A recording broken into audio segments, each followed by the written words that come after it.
¿A quién de aquí le gusta la literatura? Leer libros.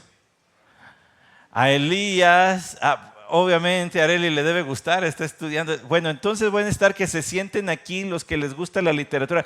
Vente, Elías, aunque tapes a todos con tu espalda, ya no los dejes ver, con tu espalda musculosa no le hace.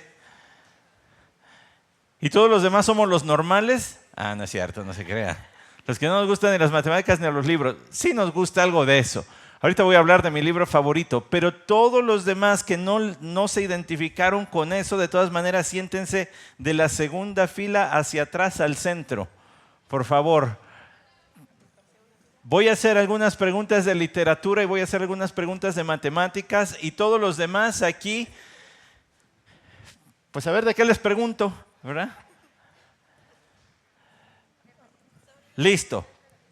Ahora sí, a los lectores, díganme el nombre de 3 filósofos griegos de la antigüedad que todavía tenemos sus escritos. 1, 2, 3. Platón, Aristóteles, Sócrates, Anaximandro. Déjale uno a Areli siquiera. Déjale uno a Areli. Coincide, iba a decir lo mismo, dice. De todas maneras, yo iba a decir eso, dice Areli. Ok, díganme 4 por 4, ¿cuánto es? Bueno, está muy fácil. Al rato tengo unas cuentas más difíciles para ustedes. Antes que nada, quiero que los que tienen Biblia la abran en el Evangelio de Lucas, en el capítulo 2. Los que tienen Biblia y si tienen alguien al lado que no tiene, compartan su Biblia o su celular, porque nada más para leer la Biblia, no le compartan todo el celular, pero compártenle para leer Lucas capítulo 2. Y quiero que allí me sigan ustedes en la lectura de la palabra de Dios en Lucas capítulo 2. Mientras van llegando allí, déjenme decirles que este escrito que tenemos en nuestras manos, y ahí si me ponen atención en lo que voy a decir, este escrito que tenemos en nuestras manos es una investigación seria, una investigación literaria seria que nos llega desde el mundo antiguo. Yo hice una pregunta acerca de los filósofos griegos de la antigüedad y me la respondieron bien. Aristóteles, Sócrates, Platón, está bien. Pero, ¿qué pasaría si yo les dijera, pero lo que tengo en mis manos, este libro, es una investigación seria de un hombre que vivió en la antigüedad, o en lo que llamamos la antigüedad, particularmente en el tiempo bíblico? ¿Cambia eso mi manera de pensar acerca de la Biblia? Porque si bien, aunque creo que la mayoría de nosotros podemos pensar en la Biblia como un libro divino, un libro de origen divino, como propiamente dicho, la palabra de Dios, pocos de nosotros pensamos que hubo gente real de carne y hueso que Dios utilizó para plasmar las palabras que están aquí. Y que además de eso, no fueron pensamientos aleatorios que sacaron de su imaginación, sino que están basados en realidades, en hechos, en sucesos históricos comprobables, por los cuales nosotros hoy podemos creer lo que dice este libro. Porque son hechos reales que están aquí escritos y que tienen un testimonio, si me permiten usar esa palabra, es decir, unas evidencias históricas comprobables. Entonces ustedes tienen la Biblia abierta en Lucas capítulo 2 o en sus celulares y yo solamente voy a leer 3 versículos del 9 al 11. Lucas 2 del 9 al 11. Dice, y un ángel del Señor se les presentó y la gloria del Señor los rodeó de resplandor y tuvieron gran temor. Mas el ángel les dijo, no temáis, porque aquí os traigo buenas nuevas de gran gozo, que serán para todo el pueblo. Porque os ha nacido hoy en la ciudad de David un Salvador que es Cristo el Señor. Solo esos 3 versículos voy a leer y vamos a pedir la ayuda de Dios ahora. Vamos a orar. Señor y Dios, te rogamos que nos ayudes a entender tu palabra. Abre nuestro entendimiento, también nuestro corazón para recibir la verdad de tu escritura. Amén. Bueno, ustedes acaban de leer conmigo un relato que muchos aquí me van a poder decir exactamente qué estaba sucediendo, quién estaba hablando y a quién estaba dirigiendo sus palabras. ¿Qué estaba sucediendo? Os ha nacido hoy un Salvador. ¿Qué estaba sucediendo? Estaba naciendo Jesucristo, lo que recordamos en Navidad. Número 2, ¿quién estaba hablando? Ahí lo dice. Un ángel. ¡Ay, qué bárbaros! Pusieron atención. Muy bien, ángel. ¿A quién estaba hablando? A los pastores. ¿A qué pastores? ¿Pastores como yo o como el pastor Isaac? No, pastores de ovejas, ¿verdad? En el campo. O sea, son animales reales con ovejas reales y con pastores reales que estaban cuidándolos. Es un hecho muy interesante lo que está aquí. La semana pasada yo hablaba un poquito de esto, les hablo. Este lugar donde ellos se encontraban estaban cerca de Belén. Todos conocemos el nombre Belén por el Señor Jesucristo. Pero pocos sabemos que Belén significa casa de pan. Y menos saben que Belén estaba en una región que se llama Efrata o Éfrata, depende de quién lo diga, que significa fértil. Para que haya el desarrollo de la ganadería tiene que haber una tierra fértil porque los animalitos se van a comer el pasto y necesitas que vuelva a crecer rapidito para que vuelvan a comer los animalitos. Entonces, por eso es que desarrollaban la ganadería y la agricultura en Efrata y en Belén. Ahora, ese no es el punto, aunque estoy afirmándoles estas cosas para que vean la realidad de lo que estamos diciendo. Porque lo que quiero que ustedes y yo analicemos esta tarde es qué tan real es un relato donde una mujer virgen tiene un hijo. Y donde hay ángeles que se aparecen a trabajadores, obreros. Y déjenme añadir algo. El ser pastor de ovejas en este tiempo no era la gran cosa, ¿eh? O sea, no era que llegaras y te pusieran la alfombra roja. Ahí viene don pastor, pásele por aquí y siéntese en la cabecera de la mesa porque es don pastor. Al contrario, los pastores, permítanme añadirles un poquito a lo que ya saben de este asunto. Los pastores ni siquiera podían asistir a ciertas festividades de la religión judía. Precisamente porque estaban rodeados de animales. ¿Y qué hacen los animales? Pues sus necesidades. Y animales tan torpes y tan inútiles como las ovejas necesitan que alguien los limpie. ¿Saben eso? El gato se acicala, sube la patita y ya está. ¿Cierto? Otros animalitos atienden sus necesidades y hemos visto cómo lo hacen. No quiero ser grotesco, pero ustedes han visto cómo se limpian, se cuidan. Es más, a los animales que conocemos como más feroces tienen largos colmillos, tienen garras. Y entonces son incluso depredadores. Las ovejas no son así. Hace poco pasamos manejando en una carreterita, mi esposa, mi hija y yo, y veíamos a un pastor con sus ovejas. Y fue curioso porque pues uno espera verlo con su cayado, su túnica, ¿verdad? Pero pues no estamos viviendo en ese tiempo, estamos viviendo en el día de hoy. Entonces tenía su chamarra, y sus manos en la bolsa, su pantalón de mezclilla y estaba viendo sobre sus ovejas. Y las ovejas no son como se las enseñan a mi hija en la escuela dominical, o sea, los domingos abajo. Porque son dibujitos que les pegan algodón y se ven pachoncitas y bonitas. Estas están sucias, cochinas. ¿Por qué no se lavan? ¿Por qué no se bañan? Porque son torpes. Si tu perro se te pierde, es probable que tu perro encuentre su camino de regreso a tu casa. Pero una oveja, si se pierde, no va a saber el camino de regreso a su casa. Es más, lo dije el domingo pasado en la mañana. Si un día dice barbacoa de borrego y vas y comes y te sale un colmillo, no era borrego lo que estabas comiendo. Entonces, si le entendiste, te están dando perro. Los perros sí tienen colmillos, pero las ovejas, los borregos no tienen colmillos. Porque no los necesitan, porque se alimentan de pasto. Una noche, una buena noche, estaban pastores cuidando sus rebaños y un ángel se les apareció. ¿No les parece extraño que una criatura santa, como es un ángel, se aparezca a gente que ni siquiera podía asistir a los servicios de la religión judía, o sea, a pastores? Pareciera de pronto como demasiado bueno para ser verdad, o, dicho de otra manera, parecería irreal. Es difícil entonces que nosotros dijéramos, si eso está difícil, está peor que una mujer dé a luz siendo virgen. Pero espérense, hay otra cosa más difícil. Todos conocen los panteones, ¿verdad? Desgraciadamente todos sabemos lo que es un panteón. Y digo desgraciadamente porque en el plan de Dios no estaba que el hombre muriera, pero el hombre muere, porque es pecador. Y hay panteones. Y casi estoy seguro que todos de aquí hemos pasado por la difícil experiencia de separarnos de un familiar, de un ser querido. Y sabemos lo que significa eso y cómo duele y lo que se hace en un panteón, que vamos y dejamos allí su cuerpo sepultado.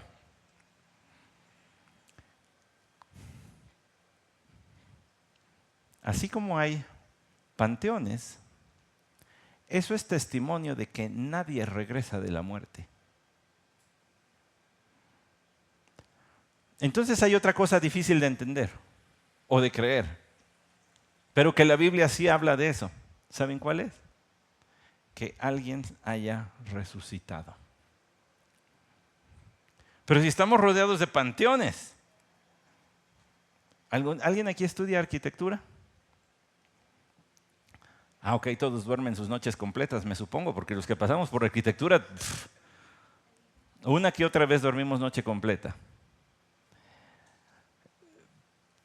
Pero cuando estudias arquitectura y particularmente arquitectura en la Ciudad de México, te enseñan que la ciudad era una cosita chiquitita, que luego fue creciendo. Es más, que lo que hoy conocemos como la delegación Tlalpan, ¿todos saben dónde es la delegación Tlalpan? Hacia el sur, ahí donde está el Estadio Azteca, allí. Bueno, la delegación Tlalpan era conocida como el pueblo de Tlalpan. O sea, había que viajarle, salir a carretera de la Ciudad de México para llegar al pueblo de Tlalpan. Dicho eso, entonces tenemos que ver que la ciudad ha crecido mucho. Pero la razón por la que estoy diciendo estas cosas es porque tenemos testimonios que nos dicen así fue. Es más, en Tlalpan se hizo la primera llamada telefónica en el país, ¿saben eso? De la Ciudad de México al pueblo de Tlalpan se hizo la primera llamada telefónica. Y todavía está el teléfono ahí que pueden irlo a ver con el que se contestó. Bueno, no sé cómo hayan contestado, pero ahí sí fue. Fue la primera llamada que se hizo. Ahora, habiendo dicho todas esas cosas, los panteones estaban fuera de la ciudad en un inicio de la ciudad. Pues sí, nadie iba a decir, pues aquí, mira, aquí había un Walmart, pero ahora un panteón.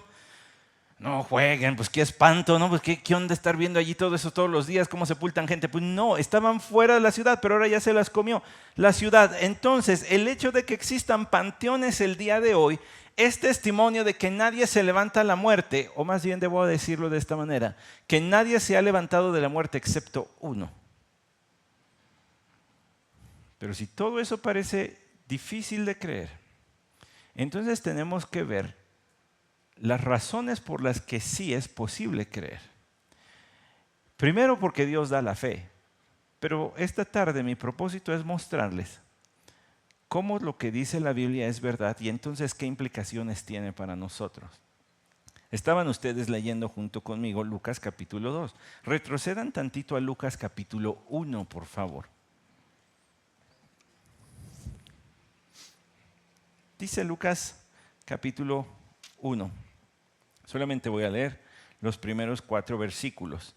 Por cuanto muchos han tratado de compilar una historia de las cosas que entre nosotros son muy ciertas, tal como nos las han transmitido los que desde el principio fueron testigos oculares y ministros de la palabra, también a mí me ha parecido conveniente, después de haberlo investigado todo con diligencia desde el principio, escribírtelas ordenadamente, excelentísimo Teófilo, para que sepas la verdad precisa acerca de las cosas que te han sido enseñadas. Noten que el autor de este libro de la Biblia se llama Lucas. Y él le escribe a otro que se llama, ¿cómo? Teófilo. ¿Alguien sabe qué significa Teófilo? Un palazo más a la piñata al que me diga qué significa. Eso.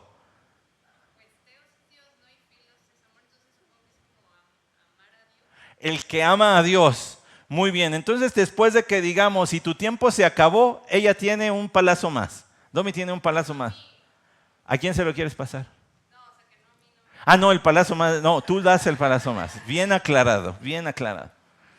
Entonces, cuando digamos su tiempo se acabó, tiene uno más por haber contestado. Bueno, Lucas le escribió a un hombre llamado Teófilo y le dice, noten bien, para que sepas la verdad de las cosas, la verdad precisa de las cosas que te han sido enseñadas.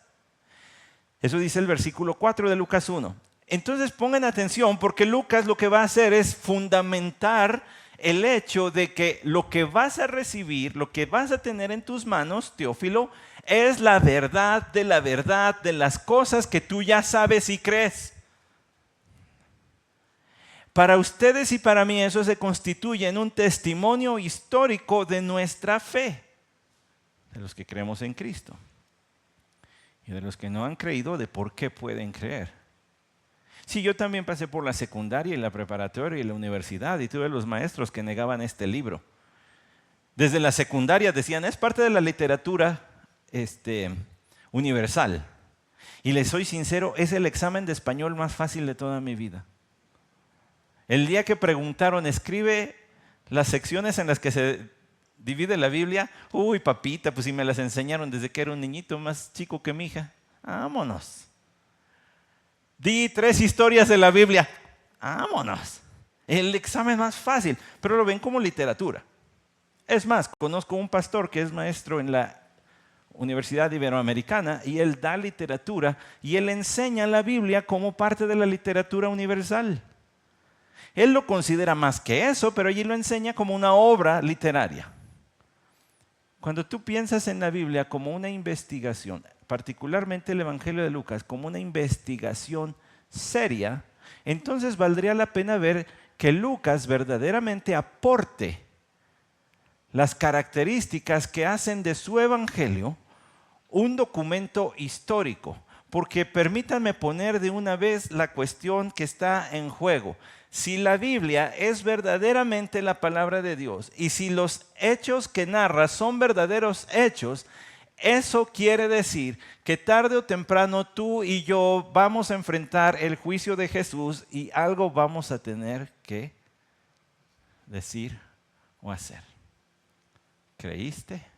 ¿No creíste? Vean lo que dice el versículo 1. Por cuanto muchos han tratado de compilar una historia de las cosas que entre nosotros son muy ciertas. Lucas reconoce que ya ha habido otros que han querido escribir historias acerca de Jesús. Hay otros 3. Bueno, para este momento había otros 2 muy serios. Uno llamado Mateo y el otro llamado Marcos. Más adelante, Juan, que es el cuarto que aparece en los 4 evangelios, escribió. Pero ahorita nada más ellos habían escrito. Lucas dice, otros ya hicieron sus intentos. Es más, hay otros textos no bíblicos que hablan acerca de Jesús. Y ahorita voy a ir a hacer otras preguntitas y luego vamos a sacar algunas cuentas, así que pónganse acá al tiro, no se me duerman. Espero que hayan tomado café o algo para estar al tiro. Bueno, entonces déjenme decirles, ya hay otros que lo intentaron. Dice, versículo 2, y tal como nos las han transmitido los que desde el principio fueron testigos oculares y ministros de la palabra. ¿Cuál es el valor de lo que Lucas está diciendo? Radica en lo siguiente, lo que yo te estoy escribiendo, Teófilo, está basado en el relato de aquellos que vieron con sus propios ojos a Jesús, de aquellos que escucharon su propia voz. Regrésense conmigo al capítulo 1 y luego, al capítulo 2, regrésense al capítulo 2. Porque a los pastores les fue dicho, les nació un Salvador y tienen que irlo a buscar, y cuando llegan a buscar al Señor Jesucristo, dice el versículo 19, se maravillaban de todas las cosas que les fueron dichos por los pastores, versículo 19, pero María atesoraba todas estas cosas, reflexionando sobre ellas en su corazón. Tiempo después Lucas, Dios cruzó su camino con María. Y Lucas tiene el relato más detallado del nacimiento del Señor Jesucristo. Dios podía haberle revelado a uno de los otros que escribieron la vida de Jesús. Ay, por cierto, María guardaba todas sus cosas en su corazón, apúntale. Y el otro le hubiera apuntado. Pero no lo hizo así. Más bien lo puso a Lucas en contacto con María, a quien pudo entrevistar, y entonces decir, y María me dijo que ella guardaba las cosas en su corazón. Es decir, que decía, no quiero olvidar esto, Señor Dios, ayúdame a recordarlo. Y cuando se encuentra con Lucas, le dice, ¿qué crees? La noche que nació Jesucristo, llegaron unos pastores y entonces nos dijeron que se les había aparecido una multitud de ángeles y vinieron y adoraron. Y ahora se lo dice a Lucas y él lo puede escribir como un relato cierto, de testigos oculares. Lucas además estuvo en contacto con los apóstoles porque fue compañero de otro hombre muy ilustre en la Biblia que se llamó Pablo. Digo, si no lo conocen, vale la pena que lean lo que dice. Y entonces, al estar en contacto con él, conoció a los demás apóstoles, algunos de ellos. Por ejemplo, a Juan y a Pedro, muy prominentes, quienes anduvieron al lado, o por no decir, caminando detrásito de Jesús. Así que Lucas argumenta, lo que te estoy escribiendo, ni siquiera yo estuve presente, pero son relatos de los que sí estuvieron presentes y vieron y escucharon. Es decir, no se vale venir con, pues me lo dijo el primo de un amigo, como ya saben el comercial, ¿verdad? Pues me lo dijo el primo de un amigo que así fue. No, Lucas recopiló historias personales, verídicas, de los que caminaron, de los que escucharon con su propio oído físico la voz de Cristo, de los que vieron las obras de Cristo. Y Lucas dice muchas cosas acerca de Jesús. Es el evangelio más largo de todos, ¿saben?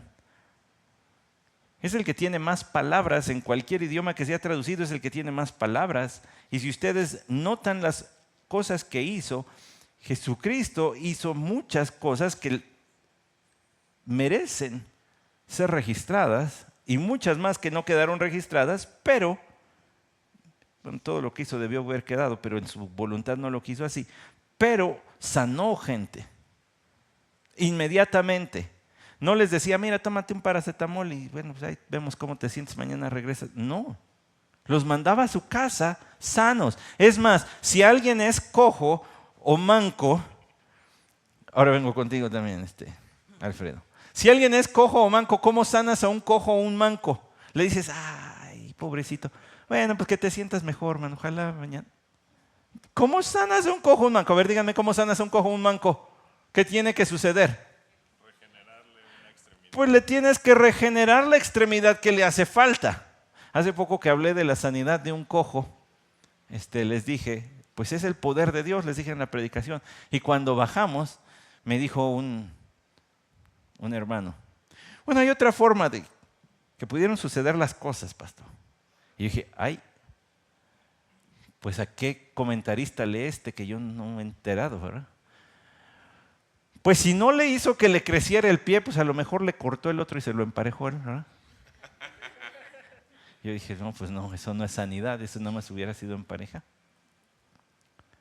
Pero si Jesús sanaba cojos y se sanaba mancos, quiere decir que les regeneraba su extremidad, que de alguna manera les brotaba.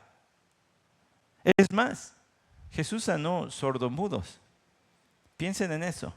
Una persona que jamás ha escuchado a otro hablar, ¿cómo es posible que empiece a hablar? No conoce las palabras. Digo, una cosa es que te dé la habilidad para que tu lengua, tus mejillas, tus labios, tu paladar, todo puede emitir sonidos. Y otra cosa es que te dé también la capacidad intelectual para poder hablar palabras y enunciados coherentes y que además se adapten a tu edad. Porque cualquiera de los que estamos aquí sabemos que un bebé habla lo que es coherente a su edad. Mamá, papá, agua. Y va aprendiendo más palabritas. Pero si Jesús le daba la capacidad de hablar a alguien que nunca había escuchado a otros hablar, no solamente le dio la capacidad física, le dio la capacidad intelectual para articular enunciados coherentes de acuerdo a su edad. ¿Vamos bien hasta aquí? Lucas habla de esas cosas, pero no porque él haya estado allí, sino porque entrevistó a los que estuvieron allí. Porque sabía de lo que estaba hablando. Es más, Lucas tuvo una ayuda. Regrésense a Lucas 1, por favor. Puesto que él dice lo siguiente. Fueron testigos oculares. Escuchen la siguiente afirmación. Y ministros de la palabra, dice Lucas 1:2 en su última frase. ¿Saben lo que quiere decir? Fueron esclavos, fueron servidores, fueron siervos de la palabra. En otra forma de expresar eso, se ciñeron a decir la verdad y únicamente la verdad. Entonces Lucas estaba afirmando, los testimonios que yo recopilé son ciertos, porque son de testigos presenciales, pero también son ciertos porque son gente que se limitó a decir exactamente lo que correspondía con la realidad. Si yo les dijera, aquí en este templo todas las sillas son blancas, ¿ustedes qué dirían? Mentiras, ¿son qué? Cafecitas, bueno, vamos a decirlo cafecitas. Pero yo les digo, no, en verdad son blancas. ¿Qué dirían ustedes ya? Ya no dirían, está mintiendo, ¿qué dirían? Está loco. Este ya está exagerado. ¿Quién sabe qué está queriendo probar que está diciendo incluso mentiras? Los testigos de los que habla Lucas se ciñeron a decir la verdad. Es café. Bueno, pero podría pasar por gris. Es café. Grisecita. Café grisáceo. Es café. Te estoy diciendo la verdad y solo la verdad. Entonces, en los relatos de Lucas hay solo verdad. Por el puro testimonio de lo que él dice. Sé que hay otras cuestiones alrededor, como Dios es veraz, Dios es el autor divino detrás de la Biblia, pero permítanme analizarlo desde el punto de vista literario. ¿Qué es lo que Lucas aporta desde el inicio? Regrésense a Lucas 1. Dice también, a mí me ha parecido en el versículo 3 conveniente, después de haberlo investigado todo con diligencia desde el principio, haberlo investigado todo con diligencia desde el principio. Aquí sí voy a ir a mi nota tantito porque quiero recordar lo que quiere decir Lucas con investigado. Es decir, Lucas no está hablando nada más de pues más o menos me enteré, más o menos me dijeron que no. Él está diciendo, con toda minuciosidad he investigado las cosas desde su origen. Una pausita allí. Quédense primero con lo de toda minuciosidad. No he escatimado entrevistas, no he escatimado preguntas, no me he retraído de preguntar o de entrevistar a nadie con tal de tener una investigación clara. Y luego viene otra palabrita, dice allí, con toda diligencia, desde el principio. ¿Cuántas Biblias tienen ahí que digan desde el principio? ¿Su Biblia dice desde el principio? Versículo 3. Con diligencia desde el principio. Areli dice que sí. ¿Los demás qué dicen? ¿También? ¿Desde el principio? Ok. Está bien. Está bien. Lucas no está hablando desde el principio de los hechos. Lucas está hablando desde el origen mismo. O sea, las he investigado con la ayuda de Dios. Dios me ha dirigido a las personas exactas con las que tenía que hablar, con las que tenía que interactuar en el momento adecuado para tener esta recopilación de información. Entonces, cuando lees la palabra principio allí, Lucas no sé, ahora van a decir, ¿cómo sabe usted esas cosas? Pues porque en el idioma que fue escrito esto, que fue en el idioma griego, no está hablando de la palabra que indica origen de principio, sino origen desde el autor de las cosas. Dios me ha guiado a esta compilación. He visto cómo los sucesos de mi vida me han llevado a encontrarme en el momento correcto con las personas correctas para recibir la información correcta. Eso es una investigación seria. Si alguna vez te pasa por la mente, ¿y será cierto? ¿Será cierto lo que dice la Biblia? Tienes que recurrir a Lucas, quien te dice, es cierto. Lo investigué, de testigos oculares, de gente que solo dijo la verdad, y con la ayuda de Dios pude ver que me puso en el lugar correcto con las personas correctas. Escribírtelas ordenadamente, excelentísimo Teófilo, para que sepas la verdad precisa de las cosas que te han sido enseñadas. Yo hace rato pregunté de literatura, ahora voy a preguntar de matemáticas. ¿Listos? Están sacando la calculadora acá a mi lado izquierdo. Ahora voy a preguntar de matemáticas, porque quiero que me digan si el 100% es 24,000, ¿a cuánto equivalen 643? Es una reglita de 3, sencilla, ¿no? Estas las hacíamos en las mañanas para desayunar antes de ir al kinder. Cierto. El 100% es 24,000. Entonces, ¿qué porcentaje es 643? Mi 100 es 24,643, entonces es. Antes los hacíamos, yo me acuerdo con mi abuelita, las hacía antes de irme al kinder. No se crean. ¿Cuánto es? Un consejo, hay páginas de internet que te hacen la regla de 3. Entonces, si no le dan, pues póngala allí. Regla de 3 en Google y les va a salir. ¿Cuánto es? Si 24,000 es mi 100, 643 equivale a 2.6. Gracias. Bueno, escúchenme por favor. Nuevamente, 24,000 es mi 100%. ¿A cuánto equivalen 10? Si 24,000 es el 100, ¿cuánto porcentaje representa 10?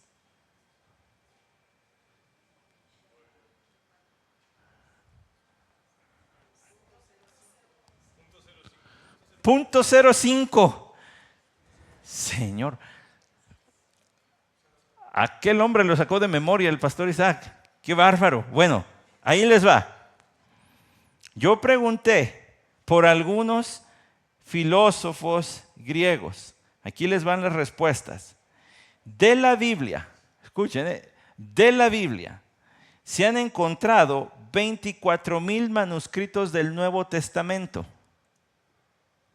O sea, copias. Esto sin mencionar que muchos autores de la antigüedad citaron pasajes bíblicos palabra por palabra como está el Nuevo Testamento. De hecho, un autor muy conocido, ahorita hablo más de él, un autor cristiano muy conocido de nombre George McDowell dice lo siguiente: si no tuviéramos copias completas del Nuevo Testamento, de todas maneras sería factible poner las piezas juntas por medio de los escritos de los que citaron otros. Es decir, los autores de la antigüedad citaron tantas veces el Nuevo Testamento y tantos pasajes que si no hubiera una sola copia de la vida de Jesús escrita, por las citas de todos los demás se volvería a poner junto. ¿Me explico? Y entonces 24,000 es el 100 y dijimos 2.6 es un escrito. ¿Alguien ha leído, le dejaron leer la Odisea en la secundaria, en la preparatoria? ¿Verdad que sí? La Ilíada también. ¿Saben cuántas copias se encontraron antiguas de la Odisea y la Ilíada, los escritos de Homero? 50.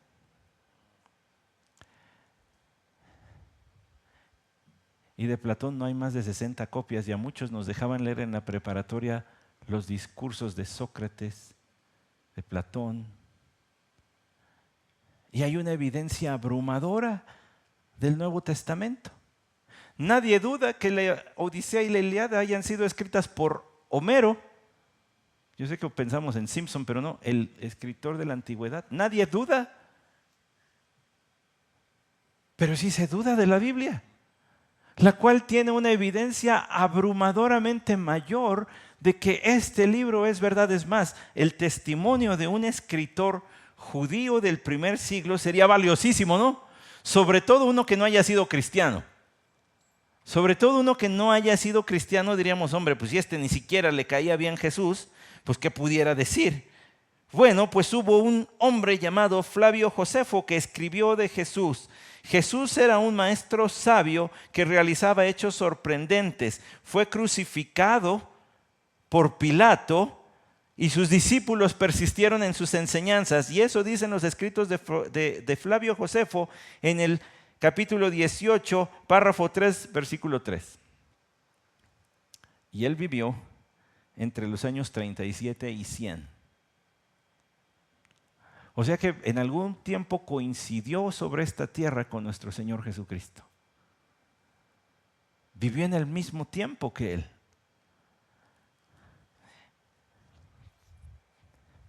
Ahora pasemos a lo siguiente, porque a no ser que alguien me diga lo contrario, pero creo que les he dado bastantes evidencias por lo que dice el texto bíblico y extrabíblicas de que esto es verdad. Añado unas más y luego vamos a lo que les hice leer hace rato. Capítulo 2 de Lucas. Y aconteció, versículo 1, y aconteció en aquellos días que salió un edicto de César Augusto, que se hiciera un censo en todo el mundo habitado. Este fue el primer censo que se levantó cuando Cirenio era gobernador de Siria, y todos se dirigían a inscribirse en el censo, cada uno a su ciudad. Y también José subió de Galilea, de la ciudad de Nazaret a Judea, a la ciudad de David, que se llama Belén, por ser él de la casa y de la familia de David. Aquí te van otras pruebas de la historicidad de la Biblia, es decir, que la Biblia son hechos históricos y no fantasías y leyendas. Lucas menciona el nombre de Augusto César. Dice, cuando fue Augusto César, el emperador. Pero como los emperadores tampoco duraban tanto, él da una referencia alterna para que ubiquemos en qué tiempo del gobierno de Augusto César fue que esto sucedió. Y dice, cuando Cirenio era gobernador de Siria, Siria una nación, no la judía. Entonces dice, pues tienen que cotejar el tiempo en que Cirenio era gobernador y que Augusto era el emperador, y en ese momento es cuando Cristo nació. Y da pruebas históricas, referencias cruzadas de hombres que vivieron en un mismo tiempo. Y además añade evidencias geográficas. Menciona sitios que son comprobables en escritos antiguos y hasta nuestra actualidad se pueden encontrar sitios como Nazaret y como Belén. Me agarran la onda de por qué decimos que esta es una investigación seria, que no son cuentecitos, ni leyendas, ni fábulas, sino que está basado en hechos verídicos. Aquí viene el problema con eso. Aquí viene el problemita con esto. Si todo esto es verdad, de aquí hasta acá, y lo es, entonces todo lo que se dice aquí es cierto. Y el ángel les dijo, capítulo 2 de Lucas, fue lo que leímos hace rato, no temáis, porque aquí os traigo buenas nuevas de gran gozo que serán para todo el pueblo, porque os ha nacido hoy en la ciudad de David un Salvador que es Cristo el Señor. Les traigo buenas noticias. Les traigo buenas noticias. Nació su Salvador. Pues qué padre. ¿Para salvarme de qué? ¿Para salvarme de qué? ¿Mi Salvador de qué? ¿De mi examen de la siguiente semana? ¿Mi Salvador de la evaluación de productividad de fin de año porque si no a lo mejor me votan. Mi salvador de mis enfermedades. Mi salvador de ¿qué? Bueno, la Biblia lo dice desde a partir de Génesis 3 y hasta Apocalipsis 22, que es el primer libro en su tercer capítulo y hasta el último capítulo de toda la Biblia, habla que el hombre se ha rebelado contra Dios. Y que lo justo es que Dios, siendo santo, no simplemente diga, ay, bueno, ya lo olvidamos y borrón y cuenta nueva. Es más, es año nuevo, es Navidad, es una época de amor, paz, alegría, magia. ¿No? ¿No dicen así? Y llega el año nuevo y pues borrón y cuenta nueva. No, no puede hacer eso porque Él es justo. Les voy a poner un ejemplo. Si cualquiera de ustedes me invita a su casa y por descuido tiro el vaso con agua y se rompe en el piso, ustedes me dicen, ay, no se preocupe, pastor o Santi o como me digan. No se preocupe, no pasa nada. Pues yo me voy a sentir halagado de que no me lo cobren, pero alguien tiene que pagar el vaso o comprar un nuevo vaso, ¿cierto? Es lo justo. Se tiene que completar aquí el juego de vasos de la familia, alguien tiene que comprarlo. Sería injusto que ustedes o su familia me dijeran, pues ya no pague. ¿Y quién lo va a pagar? Pues ya ni modo. Pues ¿cómo que ya ni modo? Alguien tiene que pagar. Dios sería injusto, escuchen bien, Dios sería injusto si simplemente dijera con nuestros pecados, ay bueno ya y muere. No, porque hubo una ofensa hecha, alguien tiene que pagar y Dios designó a ese alguien y ese alguien es Jesucristo. Tú vas a ir a pagar lo que hicieron otros. Es más, el propio Jesucristo dijo, nadie me quita mi vida, yo de mi propia mano la pongo. Lo cual significa que Él estuvo de acuerdo en el plan y que Él tenía la misma voluntad que Dios de pagar los pecados de los hombres. ¿Vamos bien hasta aquí? Entonces sí existe una necesidad real de un Salvador porque este mismo libro que habla de cosas verdaderas e históricas dice que todos hemos pecado contra Dios y que no alcanzamos a estar en su presencia cuando morimos si morimos sin creer en Cristo Jesús. Por eso Él envió a Jesús, para que todo el que cree no se pierda, tenga vida eterna con Él. Porque aquí viene otra realidad que también está en la Biblia. Todos vamos a vivir eternamente. A partir de la concepción en el vientre de tu mamita y de mi mamita, tú y yo vamos a vivir eternamente, ya sea con Dios o en el castigo de Dios, gozando de su bendición o experimentando su juicio y su castigo, pero todos vamos a vivir para siempre. Todos. Lo dice la Biblia. Entonces, cuando se dicen las palabras, les ha nacido un Salvador, es verdaderamente buena noticia. Porque tu peor problema, el mayor problema que puedes enfrentar en esta vida sí tiene solución. Tiene solución si aceptas la gracia de Dios diciendo, aquí está mi hijo que murió en tu lugar, cree en él. Pero muchos dicen creer. ¿Cómo distinguimos el creer del que habla la Biblia del creer que hablan todos? Bueno, una cosa es aceptar histórica e intelectualmente que hubo un hombre llamado Jesucristo de Nazaret. Es decir, pues, sí creo que existió. Es como creer en Benito Juárez, ¿no? Pues sí creo que existió. Miguel Hidalgo, pues sí creo que existieron también. Maximiliano, pues sí también. Cristóbal Colón, pues sí también creo que existió.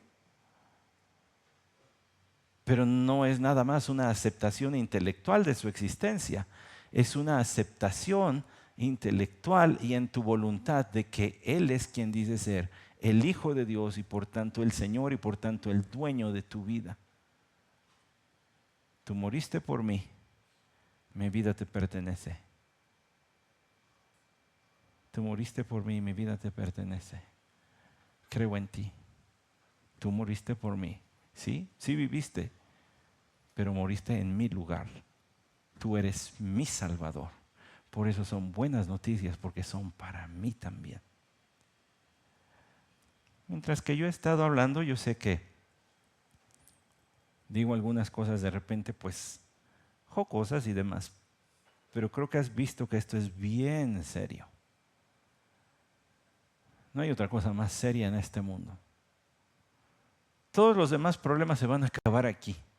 Este te va a acompañar el resto de la eternidad. Enfermedades, problemas familiares, problemas en la escuela, en el trabajo. Todo se va a acabar el día que muramos. Excepto si creímos en Cristo Jesús o no. Ese se va a convertir en ese momento en el peor de tus problemas para toda la vida. Y si ya estás en ese punto donde dices, bueno, ¿y entonces qué? Me queda decir lo que dice la Biblia. Lo que ordena Dios es que te arrepientas, que confieses y digas, yo sí he pecado, ya me di cuenta que sí he pecado. He hecho lo que no agrada a Dios, he mentido, he robado, he sido lujurioso, he sido peleonero, etc. Lo sabes porque es muy evidente, casi todas las leyes tienen algo acerca de esto. He sido desobediente a mis padres, he sido abusivo con personas, compañeros en la escuela, de trabajo, etc. Sí reconozco que he hecho eso. Entonces sí necesito un Salvador, porque si no Dios sí me va a castigar. Antes de que las Navidad sean buenas noticias, tiene que ser malas noticias. Y la mala noticia es que sí estás en problemas. Y sí necesitas un Salvador. Y la buena noticia es que ese Salvador ya vino. Todas las lucecitas y los suéteres y demás anuncian que Jesús sí vino. Pero sobre todo este libro anuncia que Jesús sí vino. Entonces, ¿qué tienes que hacer? Arrepentirte, confesar. Si es cierto, lo reconozco. Y creer, pero creo que Él murió por mí. Es el Salvador del mundo, pero es también mi Salvador. A mí me encantaría que al ratito que tengamos un momento de convivencia, si lo que has escuchado te ha simbrado, te ha movido, entonces nos busques a alguno de los pastores. Sé que hay otros que lo podrían hacer, pero ahorita voy a echar la bolita a los pastores porque los más van a estar muy ocupados. Ahí está el otro pastor de nuestra iglesia. Y te acercas a nosotros y nos dices, ¿sabe qué? Creo que tengo que entregar mi vida a Jesús. Ya es tiempo de que crea. Es tiempo de que deje atrás lo demás y crea en Jesús. ¿Estamos? Oramos y terminamos este momento y luego vamos a recibir instrucciones de lo que sigue. Señor y Dios nuestro, gracias por enviar a Jesús, nuestro gran Salvador. La noticia fue clara, les ha nacido un Salvador. Y tu Biblia es cierta, es clara, es una verdad histórica, son hechos históricos. Y la implicación es que si no tomamos la oferta de salvación que tú ofreces, creyendo en Jesús, los problemas apenas empiezan en el momento de morir. Salva, Señor, tu brazo no se ha cortado para salvar. Lo rogamos en nombre de nuestro Salvador. Amén.